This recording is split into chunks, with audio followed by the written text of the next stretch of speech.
Hi. The book that I'm going to read today is called Santa Kid, and it's written by James Patterson and illustrated by Michael Garland. And it has kind of a cool book jacket on it. If I take this paper cover off, you'll see that the front cover is really illustrated nicely. But the book jacket protects the book. Santa Kid.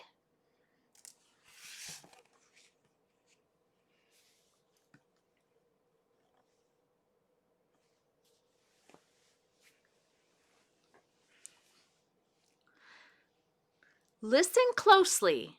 No, really closely. Christmas almost didn't happen one year. Don't shake your head. Something might come loose in your brain. Don't giggle. This isn't funny. Well, sometimes it is. Anyway, here's what happened and how I got to be Santa Kid. I like the way the author has the different size font and the different kinds of font.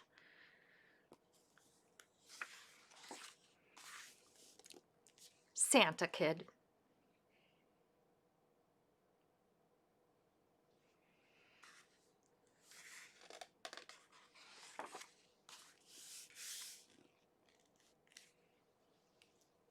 Hiya, my name is Chrissy, and I live at the North Pole. Pretty cool, huh? Sure is, 'cause every day I get to go to Santa's toy workshop and play with Santa's reindeer and the Christmas doves and the Christmas mice and Santa's elves, like Oof, who's 6'11", tall for an elf. Know why I get to live at the North Pole? Because my daddy and mommy are Mr. and Mrs. Santa Claus. I'm Santa's little girl.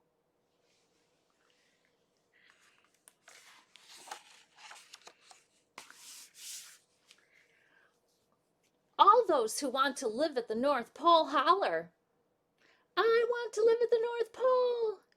If you came to the North Pole, you'd get some real surprises. Like this. All year long, except at Christmas time, Santa has no beard, no jolly mounds of fat, not good for the heart. But at Christmas time, Santa grows a beard and Mommy Claus bleaches it white and puts stuffing in Santa's red suit. Other than that, Santa is like most other dads. He loves me more than anything in the world.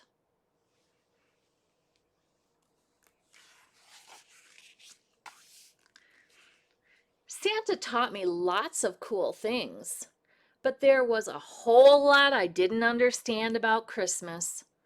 Like, how can Santa remember where every single kid lives to deliver the right presents?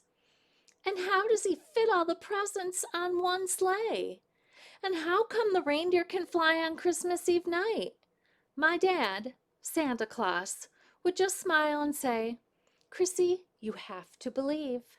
Believe in what? I asked, my eyes opened wide. You have to believe in something bigger than yourself. I laughed. Everything's bigger than me, I said. That's it, Santa clapped.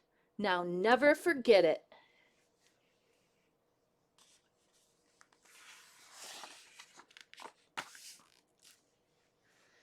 The job that Santa and Mama Claus gave me was to feed the reindeer, Donner, Blitzer, and gang, and to hang out with my best reindeer friend, Reimer, who wears a funky top hat and was born on the same day as me.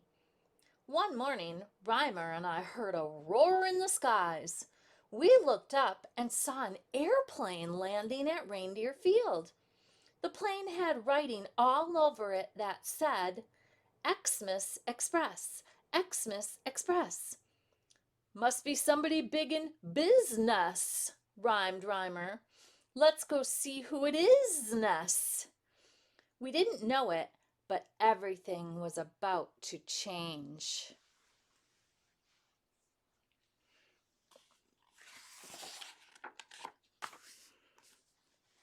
The big boss of the Xmas Express Company was named Worry Ransom, and he was not nice. Definitely not nice.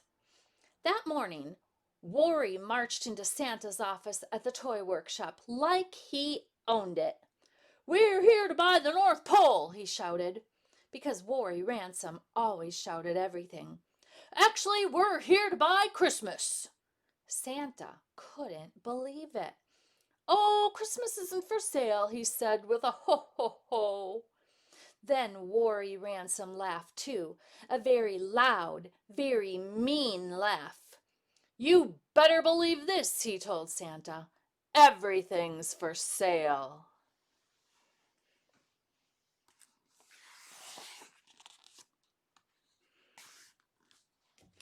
Suddenly, the news was on every TV, in the newspapers, even on Nickelodeon. "North Pole bought by Xmas Express. Christmas to be called Xmas. Santa has a new boss." All my friends at the North Pole were in a tizzy, but especially Santa, who couldn't believe that Christmas had just been bought.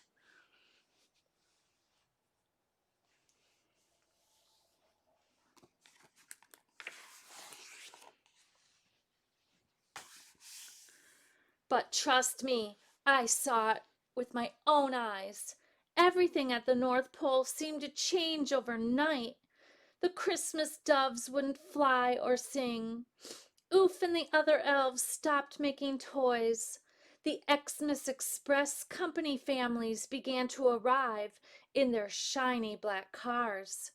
Xmas Express was at the North Pole to run everything and everybody and every thought. At all times of the day and night, 24/7, they like to say, 24/7. 24/7 means 24 hours a day, 7 days a week. That basically means all the time.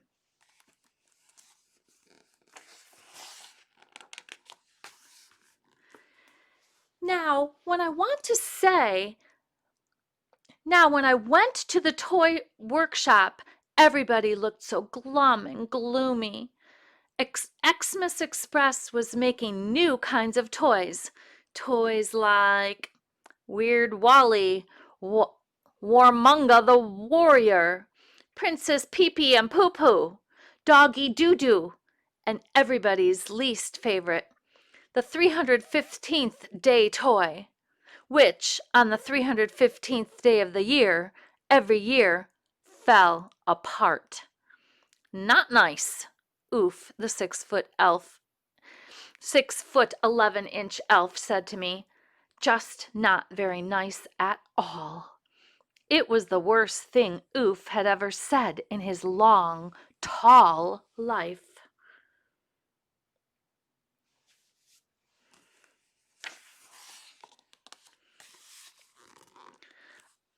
I almost didn't want to go to the toy workshop anymore. Worry Ransom was a large, angry person whose face was almost as red as Santa's suit. "Let me express myself clearly," yelled Worry. "We're way behind schedule. Right now, only 21% of children will get toys for Xmas." I groaned in disbelief. "Our goal," said Worry, "is 50%. 5 out of 10 children will get presents this Xmas." I couldn't believe my ears. I ran to tell Santa to get his help. So do you understand what the problem is? Worry only wants 50% of the children to get toys. That means only half. So half will get toys, half will not.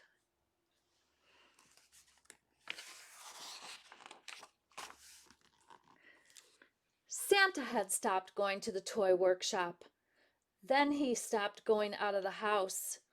Finally, he stopped Getting out of bed, he began to put on a lot of weight and grew a long white beard. Santa started looking like Santa, and not in a good way. I burst into Santa's bedroom and told him the terrible news from the toy workshop. "I guess I don't believe in Christmas anymore," he said. It was the saddest thing I'd ever heard. "Well, I believe," I whispered.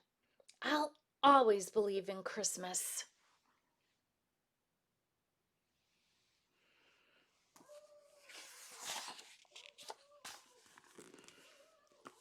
The next day, spirits at the North Pole sank lower than a reindeer's rump. Xmas carols began to fill the air. Xmas cards were being written with Xmas rhymes. Nobody laughed or smiled at the toy workshop anymore, and Santa didn't seem to care. He just stayed in bed and ate his weight in sugar snackolas. Meanwhile, the new Xmas Express trucks arrived, thousands of them, white as snow with bright red trim, to replace Santa's beautiful sleigh and the reindeer, too. Christmas was going to be ruined this year, and maybe forever, which is a long time for something to be ruined.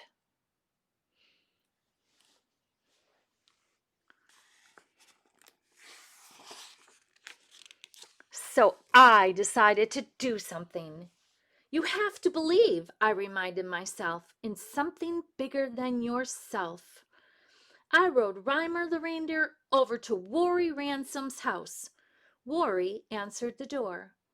I made myself as brave as can be, and I said, "Hi, I'm Chrissy." "So what?" shouted Worry Ransom. I took a deep breath and kept talking. "You can't just buy Christmas. You can't buy the North Pole. Xmas Express is ruining everything that's good and beautiful."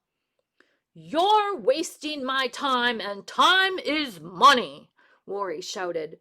Then he said the worst thing of all, the worst thing that any kid could hear. "Go away. A kid has nothing good to say."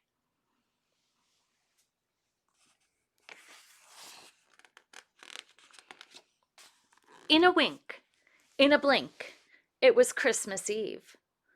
The magic night was here, but where was the magic? Xmas Express trucks stuttered and sputtered.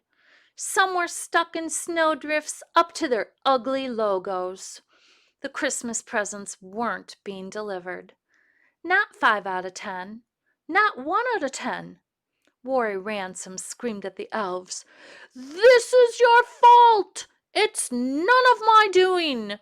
I'll have your pointy-eared heads in the morning!"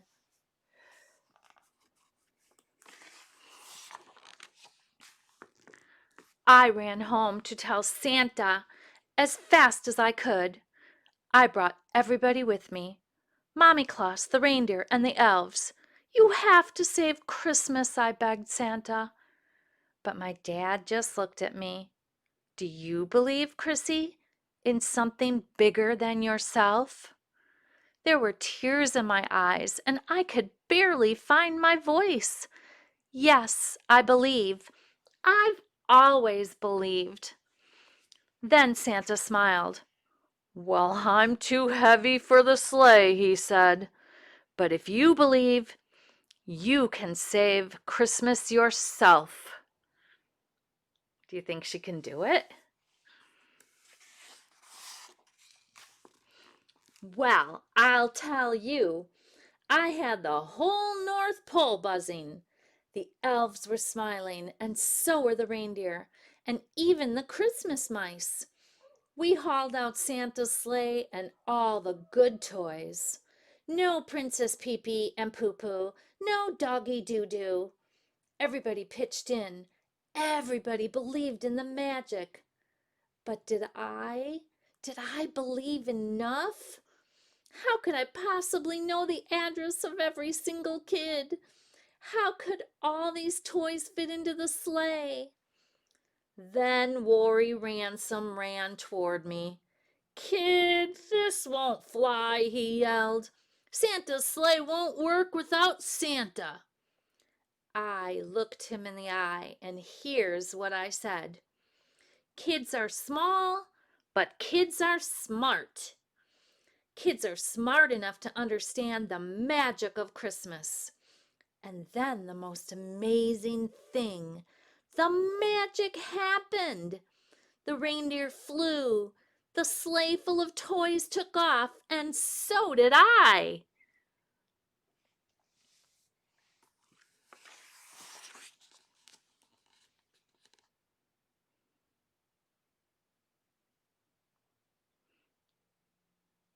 And there she goes.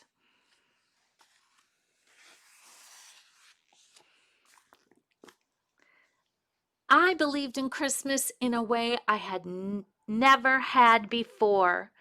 I believed in how special and holy it was. I believed that I could know every address of every kid in every country. I believed that Rymer and the other reindeer could fly all night and never get tired. And then, when I was flying over Bethlehem, Pennsylvania, a little boy leaned from his bedroom window and called out, "Where's Santa? He always comes." But then he spotted a sleigh in the sky, and reindeer, and something even more incredible. A kid was driving Santa's sleigh. Could it be? A kid just like him. Little hands, arms, legs, teeth, and a big smile. And then the little boy made it official. "It's Santa Kid," he shouted up to my sleigh. "I see Santa Kid."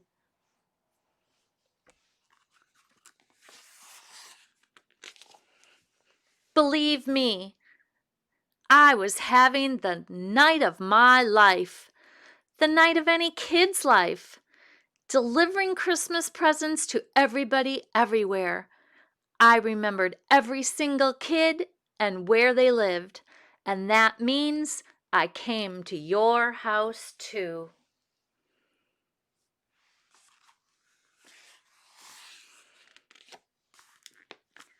And at the end of the long, long night, after I stopped at every kid's house, every tent, every hut, and every apartment, I made one last stop at Worry Ransom's house. Worry's kids were crying, and so was Worry's wife. And so was Worry, because he'd never not gotten his Christmas presents. I gave everybody their gifts.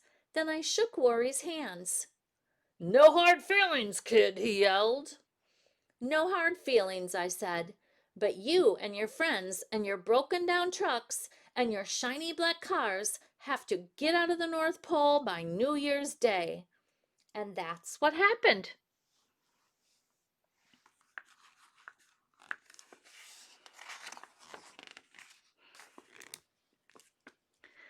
That night, Christmas night, I had the most scrumptious dinner ever with my family and all my friends. And my dad finally asked, "Chrissy, did you really deliver all those presents to all those kids?" And I had to tell him the truth. Well, I didn't exactly deliver the presents in the usual way. There was quiet in the room. I talked to every kid, and you know what I told them? I told them Christmas isn't about getting presents. I told the kids that Christmas is about something much, much bigger than presents. Christmas is about believing. "Wow," said my dad. And everybody around the table joined in. "That's what happened? That's great."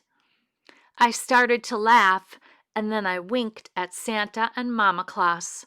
Yeah, and then I gave everybody their presents.